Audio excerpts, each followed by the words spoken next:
kuaderno bat. Bai. Hau da, Kimuk kuadernoa dauka, bere aitarena izandakoa. Kuaderno hori benetan existitzen da, hau da, zuk egindako bidaiaren bateko kuadernoa zan, edo... Bai, kuaderno hori existitzen da, ez dut horrein ikastu egin zait. Hainbeste saldi eta hainbeste gauzarekin kuaderno hartu zait. Elkarrizketa prestatu gabe zegoen, nabaritzen dan bezala. Bueno, bai, baina gauza horrela sueltatzen dira hobeto, ezta? Prestatuta edozein maitasun oso aspergarria da, orduan. Eta bai, kuaderno bat badago, dena dela kuaderno horren agerpena ez da literala ero zuzenekoa, baizik kuaderno horren ere interpretazio bat dago eta horren beste ipuin bat kontatzen dara bai, ezta? Ni guai, serio jarri naiteke? Ba, serio jarri.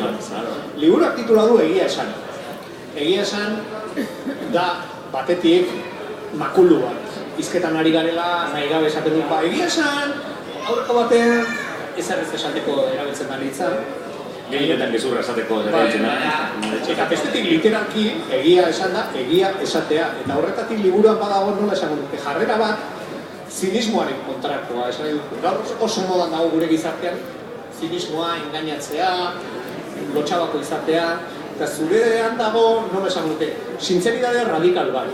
Batzutan gezurrak esanez, edo zorakeriak eginez, baina sakonean zintzo izateko eta garen bezala agertzeko nahi bat naturaltasunaren aldekoa edo nahi. Ezakite, nire interpretazio psikoanalitiko bat, oteran argentino, xamara.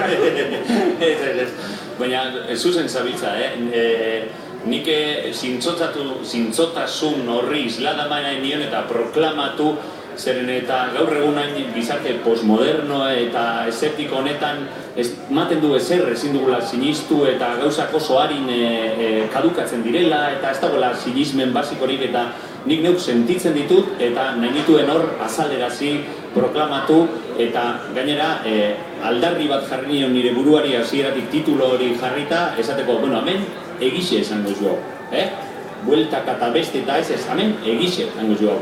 Total, ez dakit uzema biziko garen, ez dakit 8, 14, 54 urte, oso harin pasatuko da, pasatzen dena, orduan zertako biliko gara guzurretan da gerorako geratzen, gordetzen gure egirik behienak esan daigun, ezta?